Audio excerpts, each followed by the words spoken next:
జీవజలం అంటే ఏం చేస్తుంది? జీవజలం చేసే పని ఏంటంటే మన ఆత్మీయ దాహము తీరుస్తుందట. మామూలు జలము మన శరీరానికి దప్పిక తీరిస్తే, జీవజలము ఆత్మకు ఆ యొక్క జీవమునిచ్చేదై ఉన్నది. కనుక అదే జీవజలము. దానిలో ఏముందంటే దేవుడిచ్చే జలములో జీవం ఉన్నది.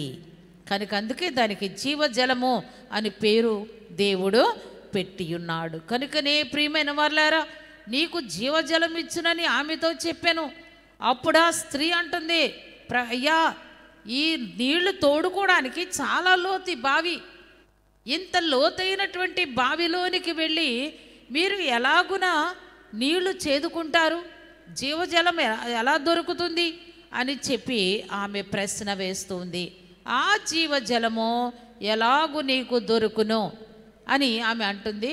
ఇదిగో మా పితరులైన యాకోబు కుమారులు, వారి యొక్క వంశముల నుండి వచ్చిన వారు ఈ జలమును త్రాగి ఉన్నారు, కనుక అవే మేము త్రాగుచున్నాము అని చెప్పి ఆమె మాట్లాడుచున్నది. కనుకనే ప్రియమైన వారులారా అని అంటుంది, యాకోబు కంటే నీవు గొప్పవాడవా అని అడిగింది. అవును, యాకోబు కంటే గొప్పవాడను. ఈ నీళ్లు నేనిచ్చు నీళ్లు త్రాగువాడు ఎప్పుడను దప్పిక కొనడు. జీవజలం త్రాగే వాళ్ళకి దప్పిక వేయదు. ఈ నీళ్లు త్రాగితే దాహం వేస్తుంది అని చెప్తున్నారండి. మనం ఇక్కడ కూర్చున్న మనం అందరము కూడా, ఈ వాక్యమును ఎరిగి ఉన్న మనం అందరము, వింటున్న మనం అందరము కూడా, యేసు ప్రభువా మాకు ఆ జీవజలం కావాలి అని అడగవలసిన వారమై ఉన్నాము. ఇంకా ఎవరన్నా అడగలేదేమో. సమరయ స్త్రీకి ఆ జలం ఇచ్చిన యేసయ్య ఇక్కడ కూర్చున్న మనము కూడా ఆ జీవజలము త్రాగాలి అని ఆయన మనకు బోధిస్తూ ఉన్నారు. ఆ జలము త్రాగువాడికి ఎన్నడూ దప్పిక వేయదట.